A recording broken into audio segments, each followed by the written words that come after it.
menanti nyali Nawawi.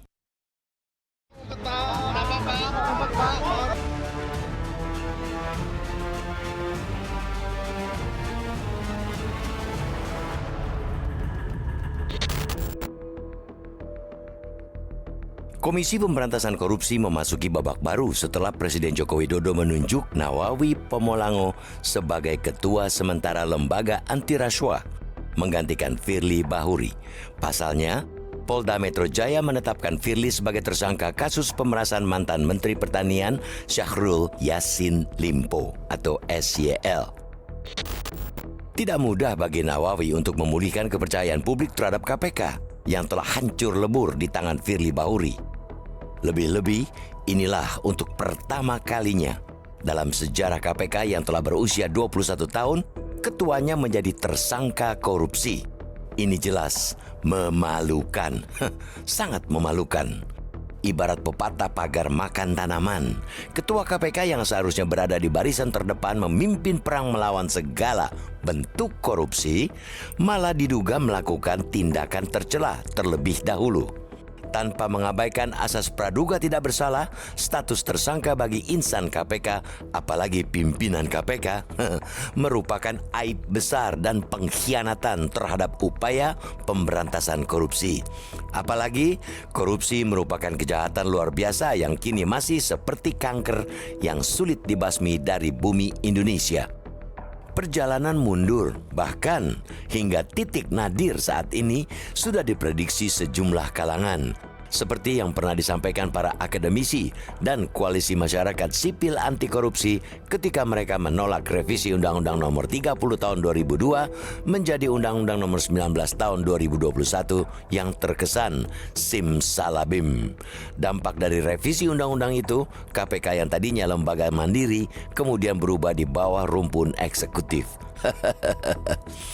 Goncang-ganjing berlanjut setelah diselenggarakan tes wawasan kebangsaan di lembaga itu yang mengakibatkan 75 insan KPK yang memiliki kredibilitas bagus harus hengkang dari gedung merah putih. Mereka tidak lolos TWK yang tidak jelas tolok ukurnya itu. Pasca revisi Undang-Undang KPK muncullah Dewan Pengawas KPK. Semula lembaga ini dimaksudkan untuk menjaga marwah KPK dari pelaku pimpinan KPK yang sebelumnya dinilai semau gue. Tapi yang terjadi sebaliknya, keberadaan lembaga pengawas tidak lebih sekadar pajangan. Meski semua anggota Dewas KPK dikenal publik memiliki reputasi dan rekam jejak yang baik, mereka bak macan ompong menegakkan kode etik pimpinan KPK. Mereka memiliki nama besar, tapi tidak punya daya untuk menjatuhkan sanksi etik yang keras kepada pimpinan KPK, termasuk kepada Firly Bahuri.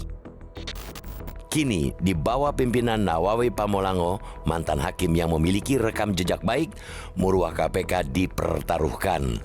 Nawawi harus tancap gas mengembalikan kepercayaan publik kepada KPK.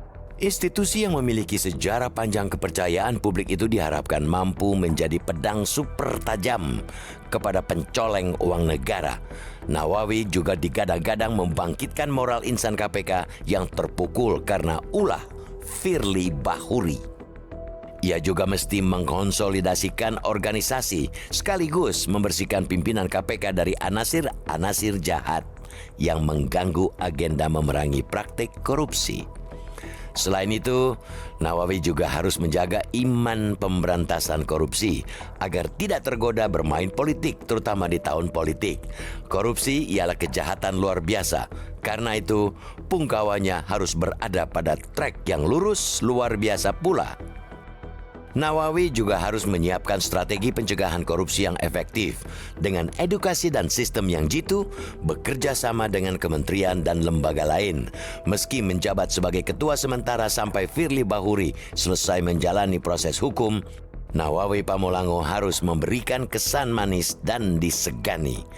Ia mesti membuktikan diri sebagai figur yang pantas menjadi panglima perang melawan praktek lancung di negeri ini.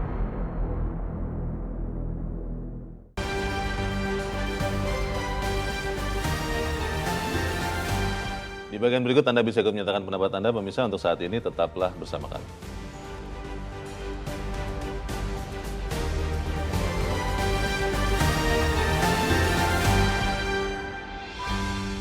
Aku pikir semua air mineral itu sama.